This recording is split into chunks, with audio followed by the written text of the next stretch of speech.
Do you really need a speed cube? By the end of the video, you probably will get your answer. So, what is speed cube? It is a faster version of a normal 3x3 Rubik's cube. Like this is, it turns pretty smooth, but it is not so fast. Speed cube, it can corner cut very well. Probably, oh shit. Probably we can do two turns pretty easily like this. With a normal cube, I can't do that much. Like this is only a one turn, but in a 3x3 we can do two turns at twice with a normal just hand twist. But if I just apply very force, it will also do a 4 turn, also a 360-degree turn, which is a pretty good, because if your time is less than 30 seconds with a normal Rubik's cube, then you should buy a speed cube.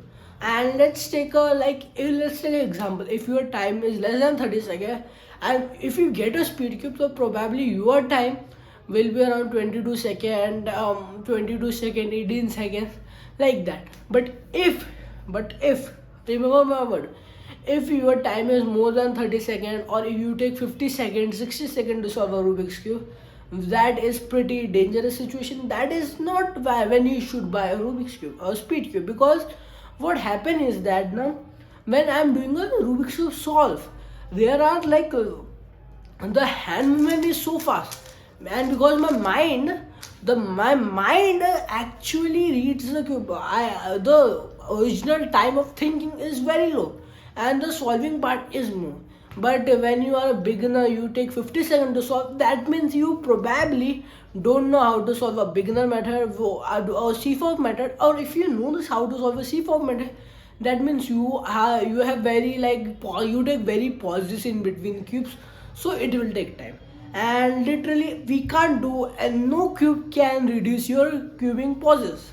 But if you have under 30 seconds, that means your pause time is very low, means low, it is very low, and your solving time is, you are taking time, so it will reduce your solving time. But we can't do the pause time issue. It will get over practice. Like you should practice 100 or 200 solve per day.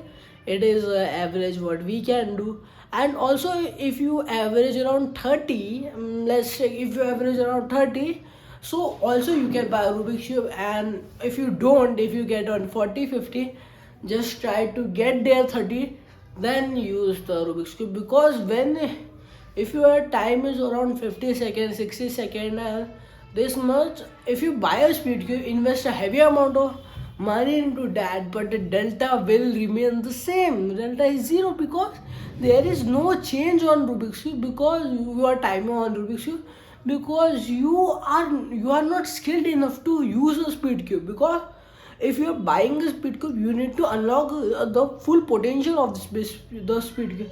Like you need to turn fast, you need to think fast, and literally this is a fast turning cube. It has a magnet on it just like this, so it will help about that. But if you have this cube, and if like literally a non-cuber will notice no difference in this cube and that cube, because like there is no, he turns like this, which is very smooth on every cube.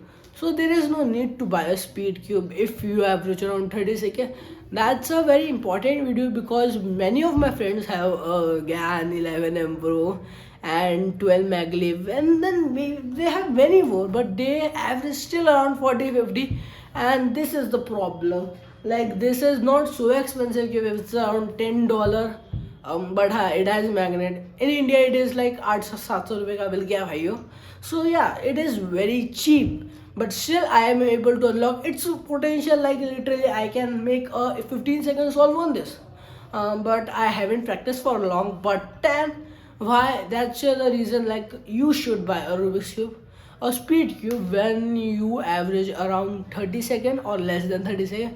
That's the difference. But if you want to take my example, I used to solve this cube around 28 second, 24 second, 22 second, but then I'm not able to get there on 20 second, 19 second, because whenever I used to learn, it has a very lockups, and it disturbed my cubing journey. But this helped me a lot, reduce the lockups, and probably eventually I get into under 20 seconds. Sometimes I get only 15 seconds, and my best solve is around 8 seconds. So yeah, with a normal CFOF method, not one look OLL and two look OLL. I one look OLL and one look PLL, not. I just like I do two look OLL and two look PLL, which is a great time for a normal CFOF solve. And yeah, that's your. I think you probably get your answer. If you get your answer, please comment, like video, subscribe the channel. Bye bye. Meet you in the next video.